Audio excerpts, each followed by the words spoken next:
Hi everyone, ikaze nanone ku YouTube channel yanjye ari nayo yanyu yitwa Fisher TV. Hanyuma rero ndagushimira wowe wakanze kuri subscribe, wowe udahwema gukurikira ibiganiro byacu tunyuzaho umunsi ku munsi. Wowe utarabikora ndagushishikariza gukanda kuri subscribe kugira ngo ujye ukurikira ibiganiro tunyuzaho hano kuri YouTube channel yitwa Fisher TV. Hanyuma ukande like, wandike comment ndetse unabisharinge ku bandi bantu kugira ngo nabo bajye bagira amahirwe yo kugira gute yo gukurikira ibiganiro tunyuza hano. Mukanya hari amakuru agiye hanze avuga ku kwibasirwa cyane gukomeye kwa Papa Leo wa 14 ku mugoroba wo ku cyumweru.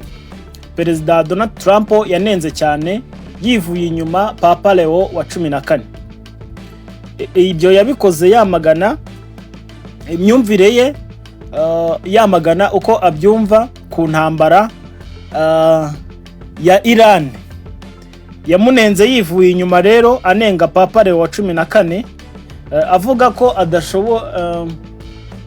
adashoboye kubyerekeranye na politiki. Ibyerekeranye na politiki y'ububanyi n'amahanga yabiharira ababizi. Avuga ko ku muntu utekereza yuko gukora ibitwaro bya kirimbuzi nta kintu bitwaye, ngibyo ngibyo yakabaye agira gute abishyira ku ruhande.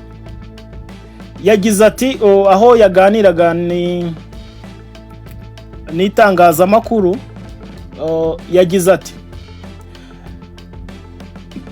ntabwo dushaka Papa uvuga ko ntacyo bitwaye gutunga ibitwaro bya kirimbuzi. N'umugabo utekereza ko tutagakwiye kuba turi mu guhangana n'igihugu gishaka intwaro kirimbuzi kugira ngo kirimbure isi. Ntabwo ndi umufana wa Papa Leo wa 14. Uko niko Papa we yabivuze ari kuganira n'itangazamakuru, avuga yuko adashyigikiye umuntu utekereza yuko batagakwiriye guhangana na Iran ikora ibitwaro bya kirimbuzi bishaka kurimbura isi. Ibi kandi Papa yabigarutseho nyuma yuko yari amaze gutambutsa inyandiko ndende cyane inenga Papa ku rubuga nkoranyambaga rwitwa Truth Social. Nukuvuga ngo mbere yuko nubundi aganira n'itangazamakuru, we yari amaze nubundi kunenga uyu Papa, avuga yuko ibyo bitekerezo bidahwitse afite kuba bari kurwanya igihugu gifite cyangwa se gikora ibitwaro bya kirimbuzi. Bo nka Trump nta kintu bitwaye. Avuga yuko Papa utekereza yuko kubarwanya nta kintu bivuze. Avuga yuko we afite imyumvire iri hasi.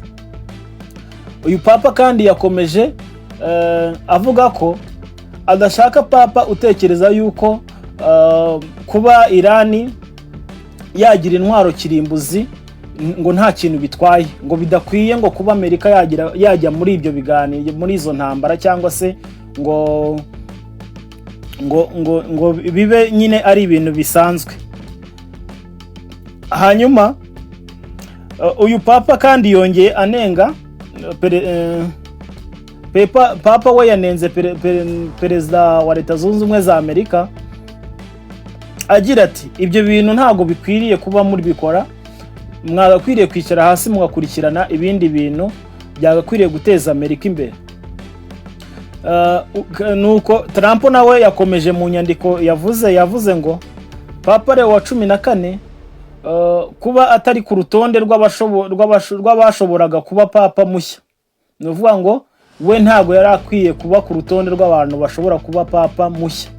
Ibyo Trump yabigarutseho ari kumunenga. Hanyuma rero mu byo Trump yakomeje kuvuga yuko Papa Leo wa 14 atari no ku rutonde rw'abashoboraga kuba Papa. Yakomeje agira ati kuba Papa yaratoranyijwe na Kiliziya nuko yari umunyamerika, kandi yavuze yuko ibyo babikoze batekereza yuko bwaba ari uburyo bwiza bwo guhangana na Donald Trump. Ibyo niko Papa we niko Trump yagize gute yabivuze. uyu papa Leo wa 14 akaba ari na papa wabaye umunyamerika wa mbere ubayeho, akaba ari umunyamerika wa mbere wabaye umupapa. No kuvuga ngo mu bapapa bose babayeho niwe wa mbere w'umunyamerika ubayeho.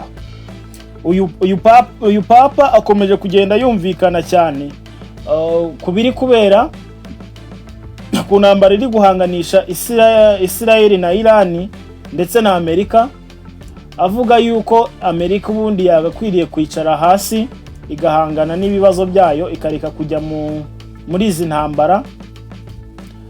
Kuba Donald Trump ngo yumvikana mu iterabwoba riri guhanganisha Iran n'abaturage bayo ari ikibazo gikomeye cyane, ibyo we abona yuko bidakwiye kubaho.